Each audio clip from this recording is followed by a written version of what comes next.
नमस्कार साहित्य प्रेमियों, स्वागत है आपका अपने YouTube चैनल माइलस्टोन एक्सप्रेशन पर। मैं वैष्णवी लेकर के आई हूँ मुसाफिर कैफ़े, जिसको लिखा है दिव्य प्रकाश दुबे जी ने। म से मुसाफिर कैफ़े। अगले दिन सुबह उठते ही उसने अक्षर के स्कूल में फ़ोन करके कंफर्म किया कि वो सही तो है। स्कूल से पता चला कि अक्षर उन कुछ बच्चों में से है जो बिल्कुल भी नहीं रोए। सुधा ने टैक्सी मंगाया और मसूरी के लिए चल दी। रास्ते में शिव मंदिर आने पर ड्राइवर ने सुधा से वहां की चाय पीने के लिए पूछा। सुधा ने वहां चाय पीते हुए सोचा कि कभी चंदर भी यहाँ जरूर रुका होगा। चाय पीने के लिए वो कहीं भी रुक सकता था। वो अक्सर कहा करता था कि वो मर भी रहा होगा तो यमराज से एक आखिरी प्याली चाय पीने की इजाजत ले लेगा। मसूरी जैसे जैसे पास आता जा रहा था वैसे वैसे सुधा की बेचैनी बढ़ती जा रही थी। चलने के 2 घंटे के अंदर वो मसूरी में हनीमून इन होटल के सामने खड़ी थी। हनीमून इन होटल देखकर उसको याद आया कि चंदर से शादी हुई होती तो वो वही लेकर उसको आता। अगले ही मोमेंट उसको ये ख्याल आया कि वो शायद आया भी हो। थोड़ा बहुत पूछकर वो मुश्किल से 20 मिनट में मुसाफिर कैफे के सामने खड़ी हो गई। अंदर कुछ टूरिस्ट बैठे थे, कुछ गद्दे पर मजे से लेटे हुए थे। सामने दीवार पर सैकड़ों फोटो लगी थी। वो उस दीवार के पास गई तो देखा कि सभी फोटो में चंदर और उसके साथ एक बंदी थी। काउंटर पर फोटो वाली बंदी बैठी हुई थी। सुधा समझ गई कि ये पम्मी है। चंदर को वहां फोटो में देखकर उसको थोड़ा सा सुकून मिला, थोड़ी सी खुशी। वो पास पड़ी सबसे छोटी वाली टेबल पर बैठ गई। पम्मी उसको अकेला देखकर खुद ही मेन्यू लेकर वहां आकर सुधा से ऑर्डर के लिए पूछा, क्या लेंगी आप ही कुछ सजेस्ट कर दीजिए। इस पर पम्मी ने बताया, हमारे यहाँ कोल्ड कॉफी वर्ल्ड फेमस है, तो वही बनवा कर दे दीजिए। कुछ टोस्ट भी मिलेगा? हाँ बिल्कुल। पम्मी ऑर्डर लेकर जा ही रही थी कि इतने में सुधा ने पूछा, ये फोटो में आपके हस्बैंड हैं? मम्मी ने जवाब दिया, नहीं, इस आदमी से कौन शादी करेगा, कैफे में पार्टनर है मेरा। कहाँ से आई हैं आप? मुंबई। मसूरी घूमने? नहीं, अपने बेटे के एडमिशन के लिए देहरादून तक आई थी, तो सोचा 1-2 दिन ब्रेक भी ले लूँ। आपके पार्टनर कहीं दिख नहीं रहे हैं। कौन, चंदर? वो ट्रैकिंग पर गया होगा, कल तक आएगा। आप हमारे यहाँ एक दिन रुकती क्यों नहीं? ट्रस्ट मी, बहुत अच्छा लगेगा आपको। आपके हस्बैंड भी है साथ में? पम्मी ने पूछा। नहीं, मैं अकेले हूँ, बुकिंग कर दीजिए आप मेरी। पम्मी ने काउंटर पर जाकर चेक कर लिया, लेकिन उस दिन एक भी कमरा खाली नहीं था। वो काफी सर्व होने के बाद सुधा की टेबल पर आकर बताई, कोई भी रूम अवेलेबल नहीं है, लेकिन वो उसके साथ उसके रूम में रुक सकती है। वैसे भी चंदर कल लौटेगा और कल सुबह एक कमरा खाली हो जाएगा। सुधा को थोड़ा सा अजीब तो लगा, लेकिन उसने हाँ कर दिया। अरे लीजिए, हमारी इतनी बात हो गई कि आपका नाम भी नहीं पूछा, पम्मी ने कहा। सुधा। पम्मी 1 सेकंड का थोड़ा ठिठकी।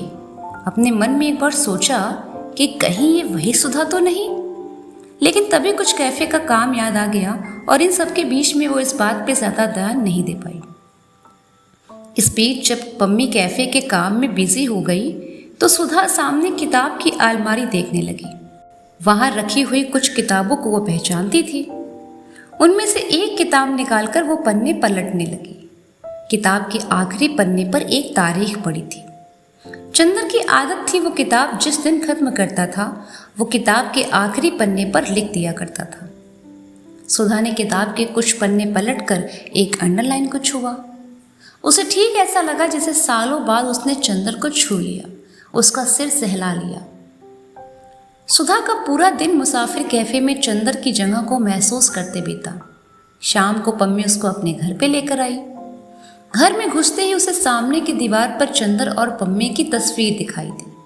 तस्वीर देखते ही उसको अपने रुकने वाले फैसले पर थोड़ी कोफ्त हुई।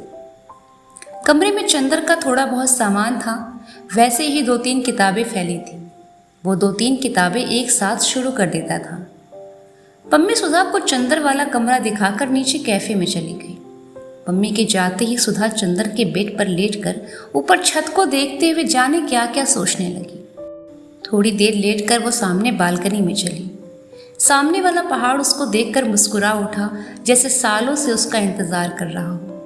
बालकनी में रखी कुर्सी पर बैठकर पिछले 10 सालों के बारे में सोचने लगी। इस बीच उसे नींद कब आ गई उसे पता ही नहीं चला। शाम को कई सारे गेस्ट बैठकर बालकनी में बोन फायर कर रहे थे। खूब सारा गाना बजाना हो रहा था। पम्मी भी कुछ गाने की कोशिश करती रही, लेकिन बार बार गाना भूल जाती। जब भी वो गाना भूलती तो बोलती, चंदर को आगे का पूरा गाना याद है, वो हमेशा याद दिला देता था। ठीक इसी मोमेंट सुधा ने सोच लिया कि अगले दिन सुबह वो बिना चंदर से मिले लौट जाएगी और विनीत के साथ शिफ्ट हो जाएगी। उसको कोई हक नहीं इतने साल बाद लौटकर चंदर की लाइफ में फालतू कॉम्प्लिकेशंस क्रिएट करने का। बोन फायर में बहुत कम आग बची थी। मुश्किल से 10 मिनट की। बालकनी से सबके जाने के बाद पम्मी ने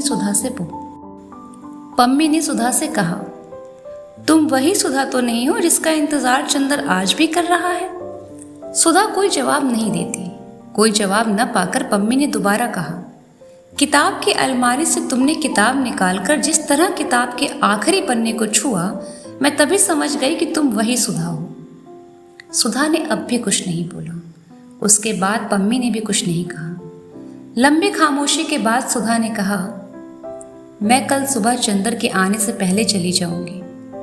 पहाड़ फूंक फूंक कर बोन फायर की आग को बार बार जला दे रहा था। लकड़ी की आग बुझते बुझते बार बार जल रही थी, हर बार पहले से तेज।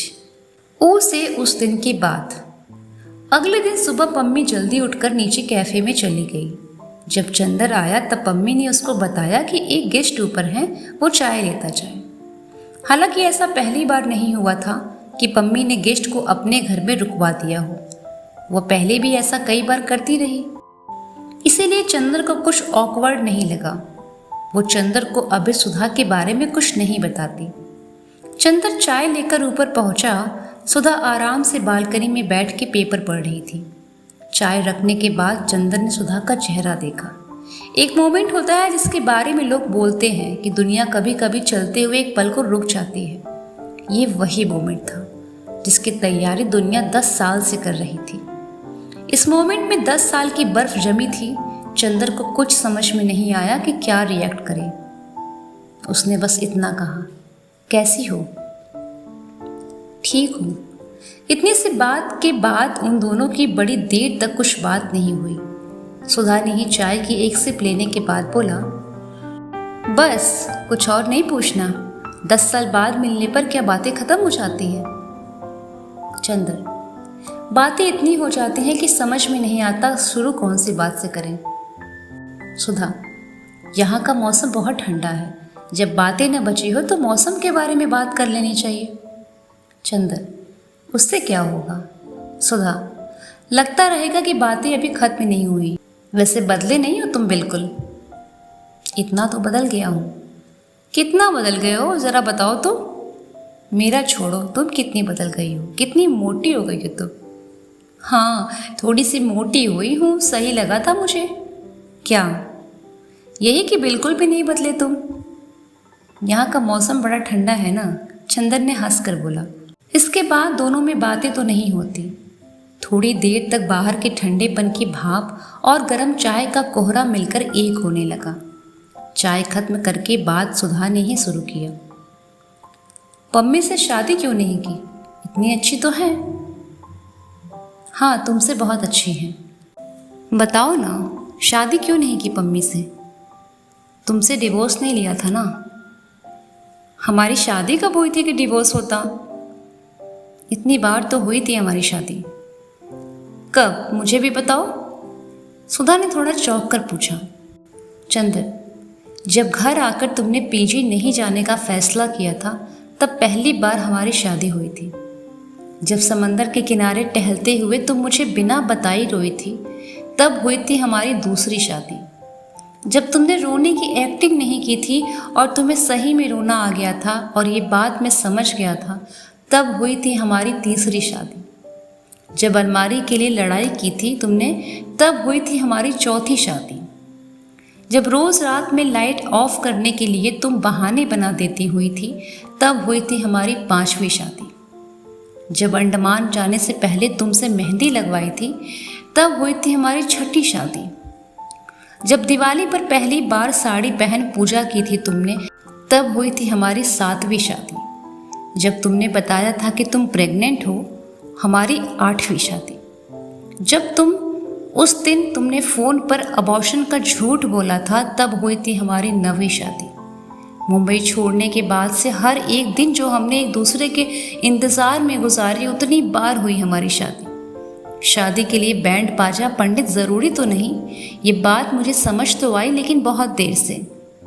सुधा, हमारी शादी इतनी बार हो चुकी है कि एक जन्म तो तुमसे डिवोर्स ही लेने में चला जाएगा। सुधा, तुमको पता था हमारे बेटे के बारे में? हाँ, फिर भी मिलने नहीं आए? इसका कोई जवाब नहीं है मेरे पास। खैर, तुमने नाम क्या रखा? अक्षर। ये बोलने के बाद सुधा की, ये सुनने के बाद चंदर की उदासियां और आंसू मिलकर एक हो गए। चंदर भरे गले से पूछा, उसकी शक्ल तुमसे मिलती है ना? हाँ, थोड़ी थोड़ी, लेकिन नाम तुमसे मिलती है। तुम्हारी जैसा ही कंफ्यूज रहता है, तुम्हारी किताबों के अंडरलाइन के मतलब पूछता रहता है। चंद्र को यह सुनकर किसी बात का सुकून हुआ। उसने सुधा को अक्षर की फ़ोटो दिखाने के लिए कहा। फ़ोटो दिखाने के लिए सुधा ने जैसे ही अपना मोबाइल खोला, उसमें विनीत की 39 मिस कॉल पड़ी थी। 15-20 मैसेजेस थे।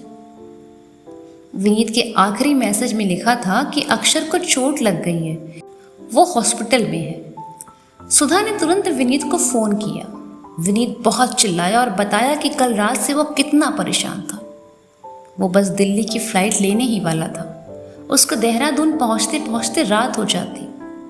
सुधा ने उसको चलने के लिए मना किया था और कहा कि वो तुरंत हॉस्पिटल जा रही है।